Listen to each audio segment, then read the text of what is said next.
Even Jesus did not do well everywhere.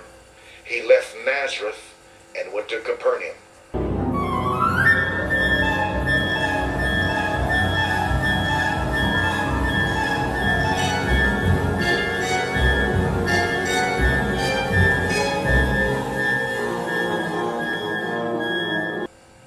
And the Lord spoke to my heart. He said, when you are geographically where I have placed you, you have no rivals. Nobody can compete with you. Nobody has your genius for what you do.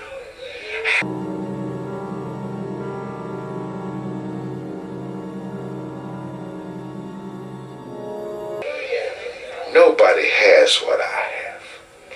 Nobody knows what I know. Nobody. I had a preacher tell one time, said, Brother Mike, there's nothing new under the sun. I said, you know when Solomon said that? When he was backslidden. You'll say a lot of stupid things when you're backslidden.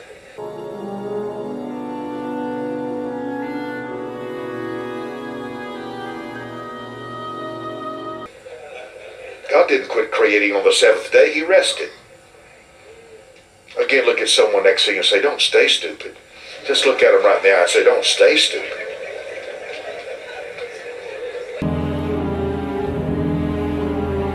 New. I love new. Brother David, I love shopping. I saw a book the other day in a bookstore that says something like, real men hate shopping. That's when I discovered I had a lot of woman in me. I love shopping. Had no idea. I never thought I had any woman in me. But I love shopping. I go to a store, I go up and down those rows. I go up and down those rows. I want you to grasp that your assignment is so critical to somebody. This is the way I feel. I feel like you are the missing part in somebody's puzzle. And when you enter their life, their success begins to happen.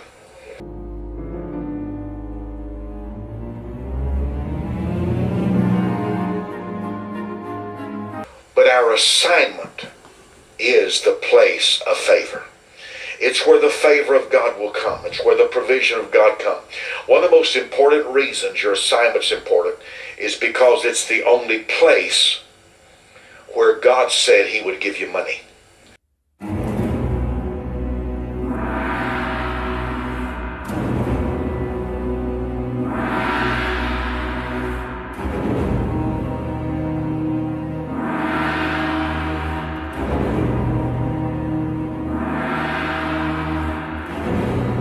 I feel like financial blessing is the spiritual incentive for obedience.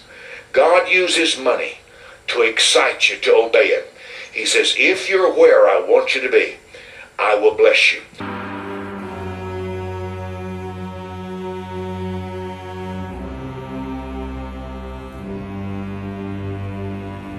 I feel like financial blessing is the spiritual incentive for obedience. God uses money to excite you to obey him. He says, if you're where I want you to be, I will bless you.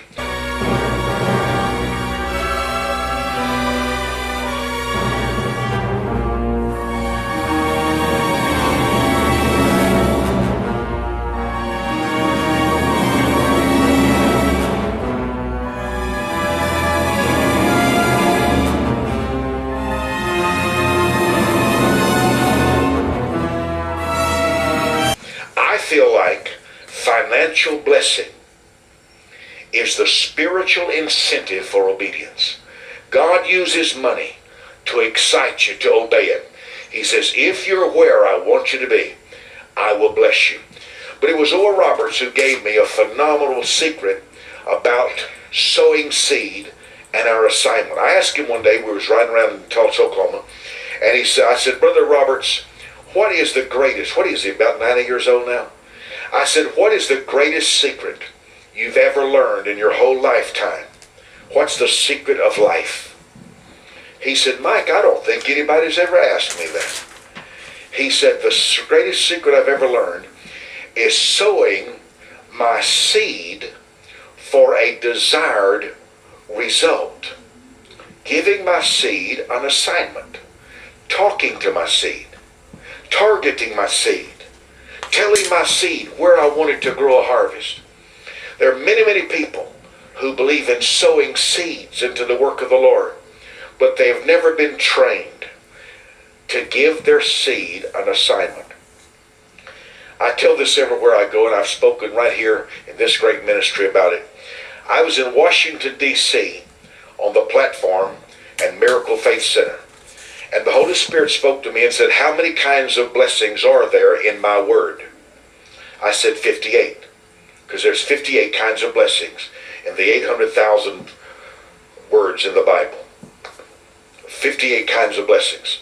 Angels, health, favor, family, work, 58 kinds of blessings. And so I said 58, and the Holy Spirit said, plant a seed of $58, count off 58 days and see what I will do. That was the craziest instruction I've heard in my life. 58, I don't even like odd numbers, 58. But I knew his voice. So I planted a seed, 58, in the left-hand corner. He said, put covenant of blessing.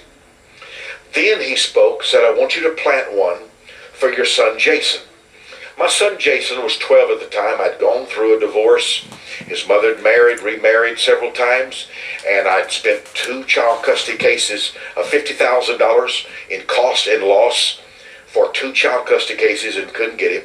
And the said, write his name on the check that you want my favor with his life. So I put covenant of blessing for Jason. Put his name on the check. A few weeks later, I left the Dallas-Fort Worth airport, and my secretary is there, and she said, Jason will be here in 1 hour. I said, what's wrong? She said, nothing. His mother's just decided he can come spend the rest of his life with me.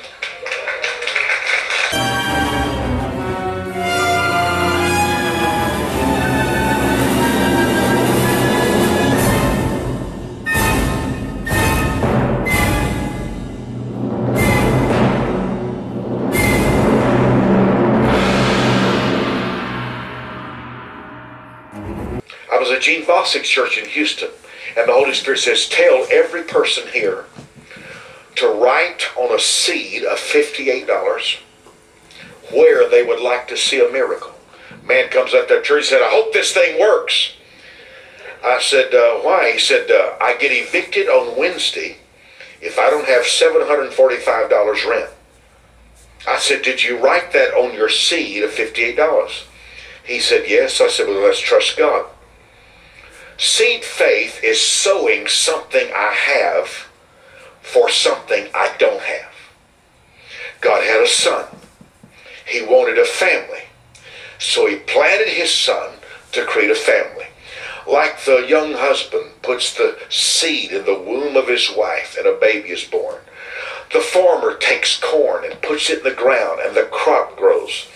The law of the seed means something I've been given can create something else I've been promised.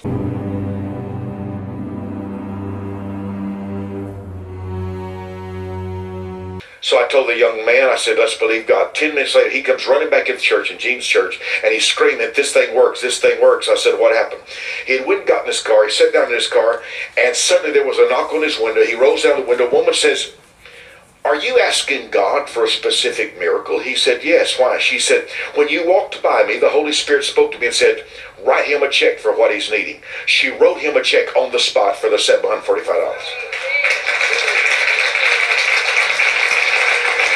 I'm in Daytona Beach, Florida. And just before I finished, I was preaching for Bob Champion. And so the Holy Spirit says, tell every person in this room to focus a little seed of $58 to prove my life, to prove my word in their life. Have them to write on the left-hand side of the check where they want to see the harvest. So I did. On the platform was a young man who wrote 58 in the left-hand corner. He writes, a gorgeous wife. I told him later, you think you're going to get a good woman for 58 bucks? They're high maintenance, folks. They're high maintenance. On the back seat was a young lady who did not know him, had never met him.